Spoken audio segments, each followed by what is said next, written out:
Meu nome é Tula Pires, eu sou professora da PUC, no Departamento de Direito. A minha formação é na área de Direito Constitucional, o mestrado e doutorado foram nas áreas de Teoria do Estado e Direito Constitucional. Mas, além dessas questões mais institucionais, eu trabalho com a questão racial. Então, quais seriam os impactos, né, da questão racial no âmbito das instituições e de que maneira as instituições impactam a questão racial. Você, mamãe.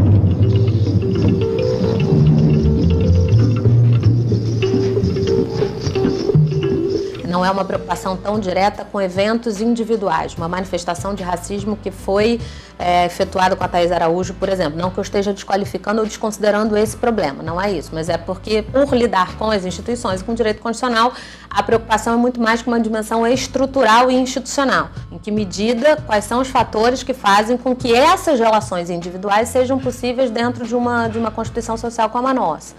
Né? E mais ainda, em que medida essas instituições públicas e privadas reproduzem essa lógica. Então, o que faz com que você, como mulher negra, tenha comprovadamente ministrado menos quantidade de anestésico, né, nos atendimentos do sistema público de saúde do que uma mulher branca. O que faz com que isso seja uma realidade, né? É claro que nesse caso eu não estou discutindo se a enfermeira é ou não é racista ou se o médico que prescreveu ou não prescreveu é ou não racista, mas em que medida essas instituições reproduzem essa lógica e acabam gerando efeitos desproporcionais como esse. E aí a gente começa a expandir pra caramba, né? Então, quando você vai para o plano da cidade, você percebe que existe um determinado grupamento populacional que sofre de maneira desproporcional também os danos dos danos ambientais e os riscos ambientais. Os lixões estão aonde? Por que o lixão não está aqui na Ataúfo?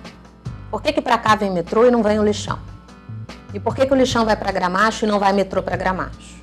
Né? Então, essas dimensões de racismo ambiental são dimensões que expandem a noção de racismo institucional, né, para uma lógica de cidade.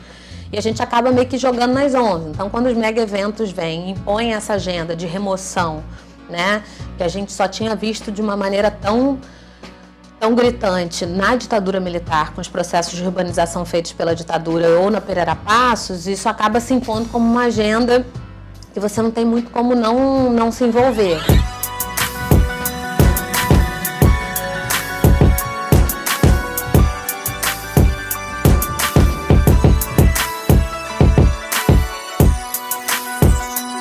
A questão é que o mês da consciência negra acaba sendo um momento em que se fala de negro no Brasil, que é um problema. A gente não tem que falar, né, de negro no Brasil em maio e novembro. Com licença do Curiandamba, com licença do Curiacuta, com licença do senhor moço, com licença do dom de terra.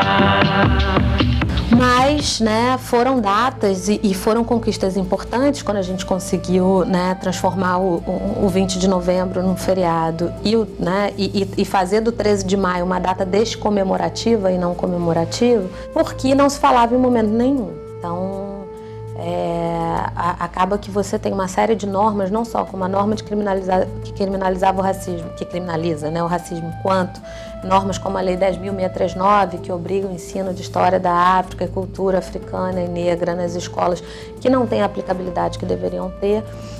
E acaba que as escolas, quando muito, usam, né, o 20 de novembro para fazer uma ou outra atividade, quando na verdade a intenção não é essa. A intenção é de que haja uma transversalidade dessas questões, porque essa não é uma questão do negro. Se você está falando de racismo, de sexismo, de homofobia, você não está falando de uma questão que afeta a grupo, mas está falando de uma sociedade doente. Uma sociedade que ainda mantém racismo. A homofobia é uma sociedade que precisa dar conta daquilo que da maneira pela qual ela lida com o outro e tentar resolver. Isso é um problema de todo mundo. Todo mundo tem que dar conta dos seus privilégios e todo mundo, em alguma medida, tem algum tipo de privilégio para dar conta, assumir e se comprometer com ele. Então, é importante que a gente faça, porque foi uma luta difícil ter esse dia, né, conquistar, marcar no feriado nacional, porque isso é simbólico, mas o simbólico também tem a sua dimensão e a sua importância. Mas é preciso muito mais do que isso, não só que a gente fale, né, eventualmente em outros momentos do ano, mas que seja transversal.